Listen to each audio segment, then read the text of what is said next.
Netflix stock surging to a new record following earnings and better than expected subscribers overseas. But is that stock's run, as incredible as it is, about to come to an end? I'm Brian Sullivan. Welcome to Trading Nation. Joining us by phone is Michael Pachter, who covers the company for Wedbush.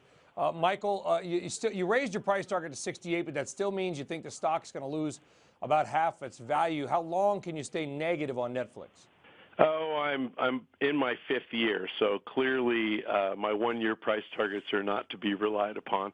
And you know, your lead-in, is it about to end? It's going to end when investors focus on cash flow and stop hoping that all these new subscribers are going to turn into profits someday. I mean, we're seeing increasing red ink every quarter, increasing cash burn. And, you know, if Netflix was building factories and they were going to make more widgets, I guess I'd understand it if we saw the tangible assets. But they're building a content library, and I can promise you, but for Stranger Things, you can't name a show that they own that anybody's ever told you to watch.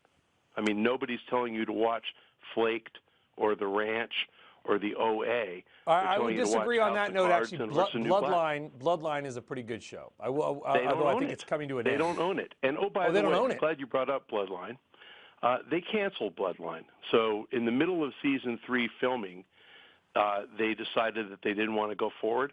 So they forced the showrunners to change the way the show played out. Ended after season 3. That was announced in September. Where's the write-down for that? They've been capitalizing their license fees for that show. Same with Marco Polo.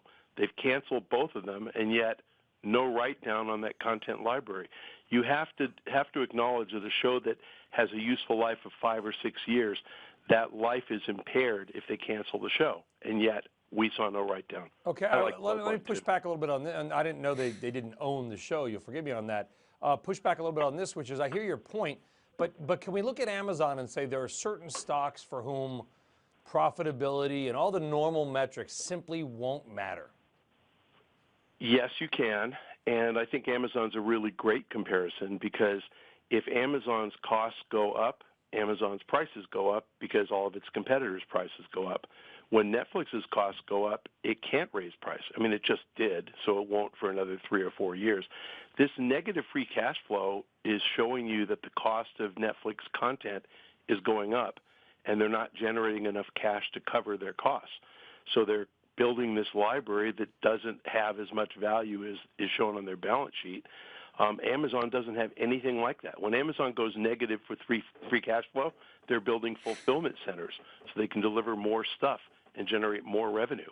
When Netflix does the same, they're building something that I think has a very speculative value, and I think shareholders are being lulled into a sense of false confidence that Netflix has the formula, they're better than HBO, and they know how to program. I don't buy that at all. You make good arguments. Is it tough being out there with a stock that has just done what it's done, Michael?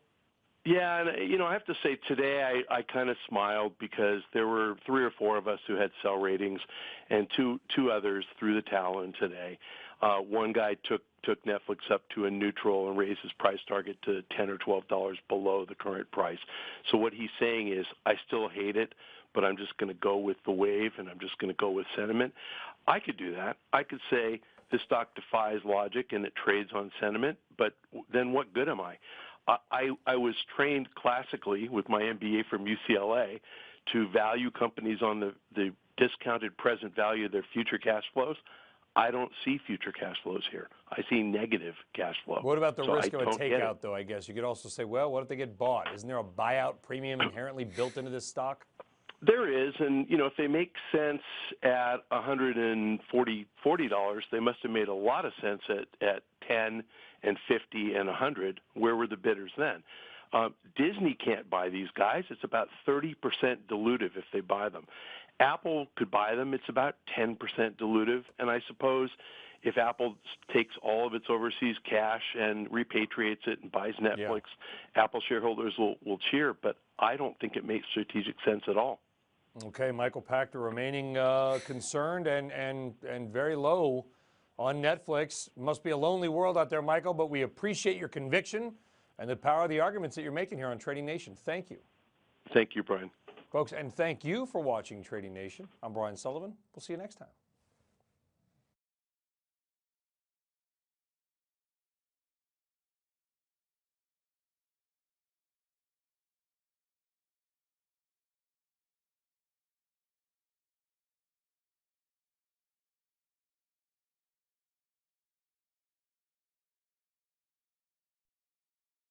Hey there, thanks for checking out CNBC on YouTube. Be sure to subscribe to stay up to date on all of the day's biggest stories. You can also click on any of the videos around me to watch the latest from CNBC. Thanks for watching.